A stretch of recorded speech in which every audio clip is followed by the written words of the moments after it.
Hello, everyone. This is like a bit of a tough act. Either you ate lunch already or you're eating lunch, so we hope this is a good one. Well, good afternoon. My name is Kilsys Payamps-Roure, and I'm the founding executive director for Braven in New York. Braven is a national not-for-profit that partners with higher education and with employers to offer a life-changing, career-accelerating experience for promising college students who are often first in their families to go to college, come from low-income backgrounds, and identify as a person of color. Our goal at Braven is that within 6 months of graduating, our fellows are getting a strong first opportunity, which looks like a strong first job or graduate school. So thank you for joining us for this Fireside Chat. This is focused on philanthropy's evolving role in workforce development. So as we look to shape New York City's workforce agenda, philanthropy is going to play a pivotal role in making connections to talent, to resources, and also to innovative solutions to address systemic challenges, right? So today we're gonna focus on how philanthropy can really create real impactful change by creating those pathways so that communities and individuals can thrive. I am so thrilled to be joined by Randy Moore. Randy is the founding president of the Clayton, Dublier, and Rice Foundation. Randy is a visionary leader. He has really redefined how philanthropy can strategically create access and expand access to untapped talent and really drive impactful change. At Braven, I can tell you we've benefited from the foundation support. We were one of their inaugural talent solution partners, and they gave us a grant. But just as important, they provided us with invaluable thought partnership and really helped us to expand in the city. And then on a personal note, let me tell you folks, I am Randy's biggest fan. I tell him this every time I see him. He is, oh, thank you. Vice versa. He is just like, he is such a smart, strategic leader. He's so empathetic, and his heart is made out of gold. I think anyone here in this room that knows Randy can definitely agree with me. So I'm so happy to be sharing the stage with him and to dive into this conversation about philanthropy's role in workforce development. Hello, Randy. Wow, hello. That was really, thank you, Kilsys. I want to give a hand to you. Oh, no. But also, I first want to start by just thanking Greg, Stephanie, NYC, the board members, just for hosting this amazing event. I think is really important as I look out into the audience, folks who I've known for many years, who I respect, who served as mentors, former supervisors, right? So I very much feel in community right now, albeit in a different role or on the other side of the proverbial check, but really happy to be here in conversation alongside you and with everyone. Great. So, Randy, you went to an HBCU, and then you started your career in corporate America, and then you pivoted to being a high school English teacher, which I'm assuming that these experiences gave you a unique insight into expanding opportunities in education. So can you tell us a little bit about your career journey, and how did those early experiences shape your vision for equity and philanthropy? So I thank you for asking that question. And I think when I originally thought about the question, I was going to start right at thinking about when I went to my HBCU. But then we had our keynote speaker this morning, right, who told us to lean in. And I started to think about why I do the work that I do, and I feel it in my bones, and I feel it in my DNA. I am not the first to do this work. None of us are the first to do this work, and we won't be the last. When I think about my own lineage, I think about my grandfather. And pardon me if I do get a little emotional during this piece, and that's okay, right? His name was Dr. Reverend James C. Kelly Sr. He was the son of Samuel Kelly, who would have been my great-grandfather, who had a college degree in 1918 from Virginia Union University. He met his wife, the beautiful Mabel Kelly, at Virginia Union University, and she became a librarian. And they had 4 children, the youngest being James, my grandfather, or as we called him, Pretty Jim. You take after him, Randy. Oh, thank you very much. And my grandfather, they didn't have very much money. And what I've learned about the work that we do in workforce development, one may have their education, which is a form of currency, But for many African Americans, there wasn't the economic currency. And we know Heather McGee, many of you know, who writes about this work, mentions that. So the currency or the privilege that I had in my family was the educational privilege, but it wasn't the economic. And so my grandfather at Virginia University had a roommate who was the first African American elected into Congress, Doug Wilder, right? And they both worked at the John Marshall Hotel in Richmond, Virginia. And back then, this is prior to the Korean War, they could not go in to work at the front of the hotel where they worked. They had to go in through the back. They were both drafted into the Korean War. My grandfather was in the Army, in the infantrymen, so he was on the front lines of Korean War, and he had bonded with two white men who were serving alongside him, and they had lost many people in their troops. When they came back, the three of them were very proud, and they were in their uniforms, and they decided that they were going to get a meal together as brothers. Two white, one black, but brothers. And they had gone into a restaurant in the capital, where he grew up in Bethlehem, Pennsylvania, and he later became a minister. So I'm like, Papa, Bethlehem, Pennsylvania, not Jerusalem, right? But so he, they go into the restaurant in their uniforms, very proud Americans just having come back. And the manager quickly comes out and says, I'm sorry, but he can't eat here. So his brothers naturally are very upset, and they're like, well, if he can't eat here, we won't eat here. And when they walked outside, the story is he looked up and he could see the Capitol building, and it was the saddest day in his life. But the reason I share that story, and some of you have heard it before when I moderated a different talk, is because regardless of what happened to him in that moment, he was still very proud of his country. He was proud to give back to others. He later became a minister. I grew up in the Jamaica Queens community. There's actually a street named after him for his giving back to the community. And he taught me that optimism, right? The glass of oat milk is always half full. And how we need to look at things. And I don't understand what it feels like. I know what it feels like to be a black man in America, but I don't know what it feels like to having served your country and your country won't serve you a meal. And you still smile every day and you give back to your community. So prior to the HBCU and doing all the work, I am only here because of giants like him. And I'm sure each of you in these wonderful seats has a story of why you do the work that you do. And, based on our conversation this morning, I thought it was just important to speak that into existence. And so I just wanted to share that with you all. Well, thank you, Randy, for sharing that. I think that's really poignant. And we stand on the shoulders of those that come before us. I know you're doing your grandfather proud.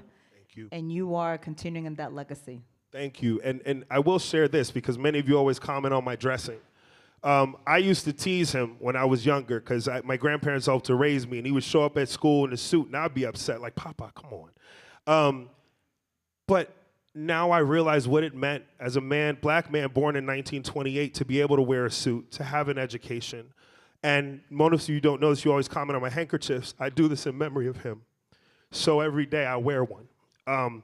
And I'll fast forward to, going to an HBCU. I went to Wilberforce University, which is named after an English abolitionist, William Wilberforce. It is one of two, and that's only because of separation of church and state. It was one institution in the Midwest, in Ohio, not too far away from Springfield, Ohio, which was on the news not too long ago. And so that work, it was really important. I was then recruited by Macy's. It was Federated Department Stores, their corporate offices. And talk about workforce development. It was the first year, the year that I was recruited, that they had decided to diversify the recruitment strategy and recruit from an HBCU in that area. And I was one of 7 executives that in their executive development program that they hired. I was like many young people, you get into work and everybody says, that's a great job for you to have. I didn't like it. And one of the things that I can tell you all is that the same thing you tell many of your participants, the talent you serve, transferable skills. There are things that I learned 22 years ago that I still use to this day at a job that I wasn't fond of, and I'm forever grateful and thankful to Macy's and to Federated Department Stores for that opportunity. And I'll fast forward to the question you asked me around education. I then became a high school teacher. And I relocated to Miami, Florida. I taught English as a second language, and I taught Read 180. Now, reading comprehension or reading, the teaching of reading generally stops, in middle school, right? There it does in Florida. However, I was teaching it to 11th and 12th graders. Many of them were English language learners, but a lot were monolingual English speakers, and it was through no fault of their own. And I learned there of the systemic reasons, right? I fell in love with my students. I don't think I was the best teacher, but I saw things that now I'm like, how did we do it? They're like, they need to learn this. Okay, I go to the copy room to make copies. I could only make 10. I had 120 students. So if you were a good teacher, you would go to Kinko's and you would make copies for your students. And you would see all the teachers in there, lining up to make copies. Those were the things that I think pushed me to say, how can I learn more? I never thought I wanted to go back to school after I left Wilberforce, but it pushed me to want to get my master's, and currently, and I got to get done, finish my doctorate, because I feel like this work is extremely important. So I just want to, as I look out to you, whatever aspect of workforce development you're in, it's needed. And we can't forget the impact of storytelling. When I do this work, I think of those young people in Miami, Florida that didn't know about the systems in which they were operating, but they were affected by it. And they also knew, let's never underestimate our young people, right? They knew how society viewed them. And that's the other thing that I think when we talk about policy and practice that we have the opportunity to do. So now in this role in philanthropy, we need to serve as society's risk capital. We need to support the Bravens and the leaders behind the work who are doing this work and thinking about the innovative solutions. So, Randy, philanthropy often walks a tightrope between balancing the organizational's priorities and their goals, between addressing that and what the community needs. So how does the CD&R Foundation navigate this balance to really ensure meaningful impact? Sure. So many of you may not know CD&R. I didn't know, and I didn't know much about private equity. I remember the movie Pretty Woman and what Richard Gere did. I said, oh, I think that's private equity, right? And so, yeah, you all have seen it, But essentially, we are one of the oldest private equity firms in the country. We were founded in 1978, Clayton, Dubilier, and Rice, but we go by CD&R for short. We have 5 industry verticals, about 44 companies, $88 billion under management. So not as large, you heard Marcus speaking earlier, as Blackstone, but very much trying to do similar work. Our partners got together, and this was prior to the pandemic and the murder of George Floyd, to begin talking about, how can we have a streamlined philanthropic mission within the firm, because many partners were philanthropic individually, but we didn't have, kind of that streamlined mission. And they decided, what do we do well? And one thing I've learned about, and I take pride in our firm, is we help to build better businesses, and we do so with integrity. And how do you bring that? How do you create that throughput to work in the community? And so the partners decided unanimously 2 things, and this is what attracted me to the firm. One, because we're a 100% partner-owned firm, they would endow the foundation in perpetuity, right? So you're putting your money literally and figuratively where your mouth is.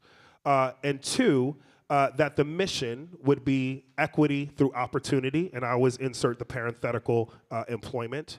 And the third one that I almost forgot is that they did not want it to be a top-down, let's stand this pillar up over here and do it, right? So I actually sit within the firm. I'm a member of our firm, and we the first thing we did was to look at what do our employees care about? Who do they care about? Now, it's assumed that we are serving, untapped talent populations. So in the U.S., BIPOC is a term. I don't know how I always feel about that term, but BIPOC. And in the U.K., it's BAME, which for those of you who don't know, it's Black, Asian, minority, ethnic, right? But then what are the sub-talent populations? And so 4 groups came to the top in both the U.S. and the U.K. Women, youth and young adults, immigrants, refugees, and asylees, and justice-impacted talent. Now, you all know those are the populations most impacted by the pandemic, right? So that is how initially we started to think about how we wanted to do this work, and then we thought about it in 3 distinct pillars. Local is where we live and work, which is New York City and London. So I mentioned we have 44 companies. They are in the US, UK, Germany, France, and Luxembourg, an aggregate of 700,000 employees, but our firm is rather small. We're about 350 employees split between the US and the UK. So local, we support great organizations like Braven. There are a few other talent solution partner executives here in the audience today. And then the second pillar is what we're calling industry. And that's really around, how are we looking at, when we talk about supply and demand or talent and employers, how are we looking at what the talent development needs as an engine, right? And not just in our local communities, but how do we look out beyond? So in the US, the UK, and I'd say broader Europe, actually. And then the third one is what we're calling employment ecosystem. And we are a smaller foundation, right? And even if we had all the money in the world, we wouldn't solve the problems. But we want to be humble in how we approach it. So we're beginning with 3 pillars: institutions, public-private partnerships, or cross-sector collaborations, right? So the last 2 pillars are more nascent, but what we have been able to do and what we're really excited about, because we're learning so much from you all, is our local dimension. Well, I want to give kudos to CD&R Foundation for placing the foundation within the business side of it, because that means that it's not just like a token initiative, and they're really investing in it. When you put things like that where the money's at, it really helps to create a meaningful impact and change. So congratulations to CD&R for that. So as executive director, I am hyper-focused on our effectiveness. We do that through rigorously looking at our data, having KPIs, goals, all that stuff, right? It's really important because we need to be able to prove that a program is working in order for foundations like CD&R to invest in us. So measuring impact is essential to CD&R also to understanding the effectiveness of philanthropic initiatives. Can you share a little bit how you define success and ensure that the programs and partnerships that you invest in will deliver accurate and lasting results? Sure, Kilsys. I think one is understanding. So, there are many types of philanthropies, or as I would call them, archetypes, right? We're not only a corporate philanthropy, but we represent a private investment firm that's different than a big bank, right? And so kind of understanding who we are and what's important to us. And one thing I always hear our partners say is the impact to lives, right? And so for us, that looks like, are you getting a job? Are you getting the right training? And what does long-term outcomes look like? Now, we can talk about that in a second because that's another topic. But then beyond that, I think what was really important, and some of you in the room who are part of our TSP, and the TSP is the acronym we use for Talent Solution Partner, TSP community will remember this. We pulled you in once we thought what we knew what the metrics were, but we needed to pressure test it with the executives like you, Kilsys, and others in the room to say, are these the right set of metrics? And it's important because we always talk about, and I know there are a lot of quant folks in the room, right? There's some more qualitative, but I think it's really important to look at this from a mixed methods perspective, right? We need to make sure that if we have the quantitative data, that we are also looking at the qualitative narrative. And I think all too often we speak in numbers in a way that dehumanizes the talent that we're aiming to serve, which also means the language that we use, right? We say talent solution partners and not grantees because that signals, and it's I know it's a used term, so I want you also know I'm not, pointing fingers at anyone. I'm just saying our point of view is, it signals a power dynamic.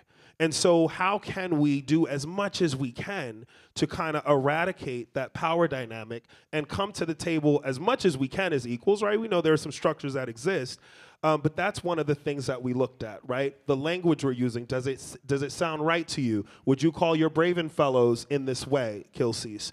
Are we looking at the right metrics? Also, if we're asking you something as a talent solution partner to track, are we going to fund it if you don't have the funding to do so, right? Because I think all too often we hear funders asking for things that the organizations themselves don't have the capacity to track or to build, right? So how are we thinking through that?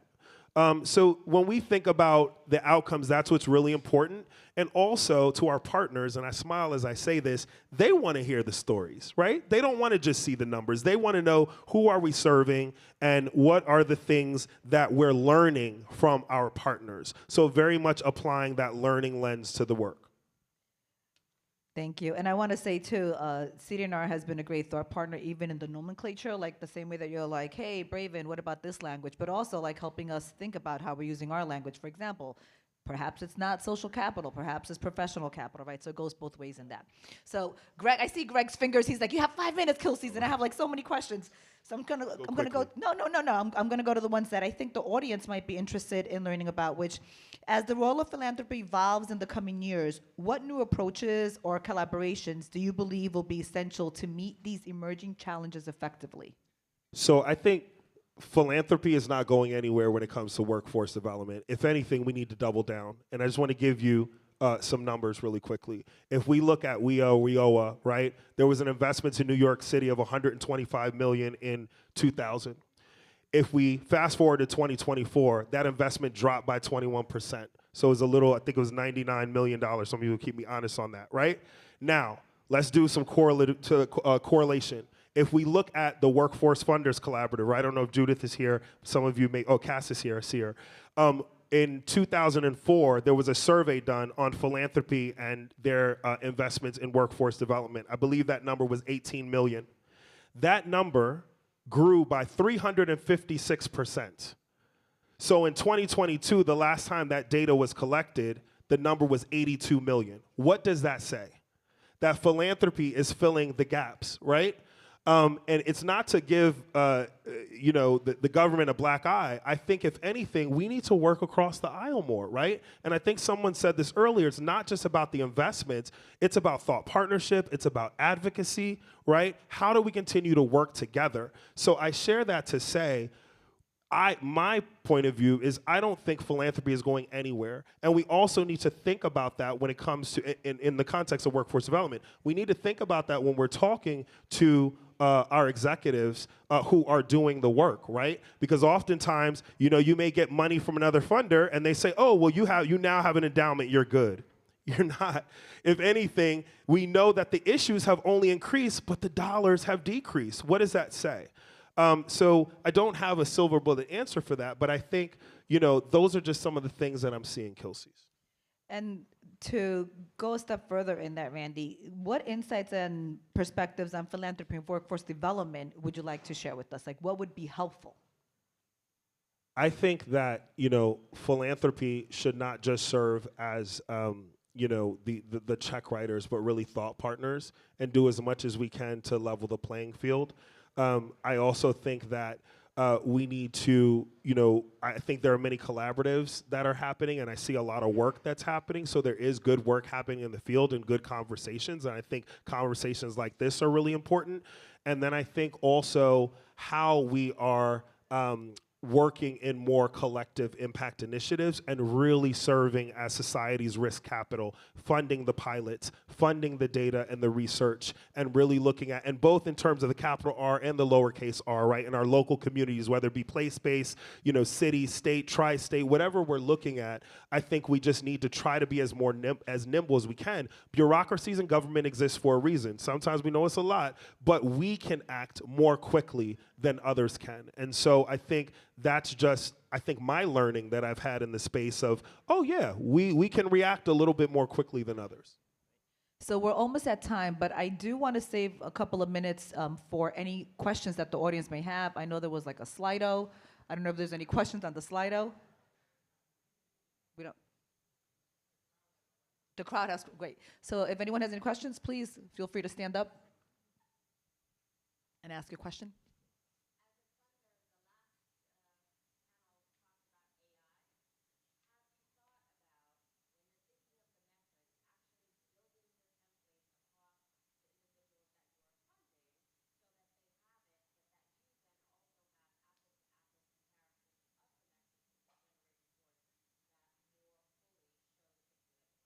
I love that. Yes, I think that that's something.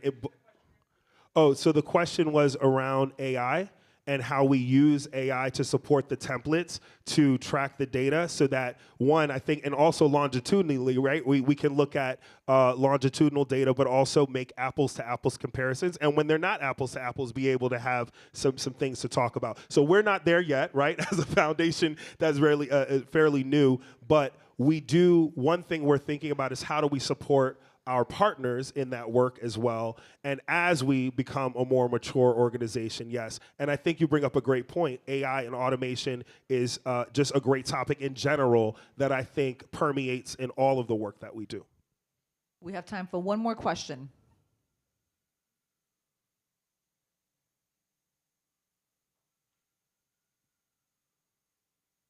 No? Oh, my email. What is Randy's email? Randy, are you good with giving that out? There's a lot of people in here. There's a lot of people in this room. Why does it? I think Randy can go talk to you privately when he's done. All right. He's gonna find you and he'll tell you privately. But the one thing I do want to say before closing, thank you. The one thing that I want to say before closing is, we are approaching the work that we do with humility. I think that's also something that's aligned with my core values and also within our business. We don't have it figured out. And I think to Kilsys' question, we have to continue having these conversations and reaching across the aisle, both as a philanthropic community as an aggregate, but also as individual entities. So CD&R is very much here for the long game, and we want to learn with and alongside everyone. Thank you so much, Randy. Appreciate all your Thank you. answers. And to the audience, this is really a moment for us to reimagine what's possible when philanthropy aligns with workforce development. So let's really seize this moment to work together across our respective organizations and industries and verticals. Thank you so much. Thank you.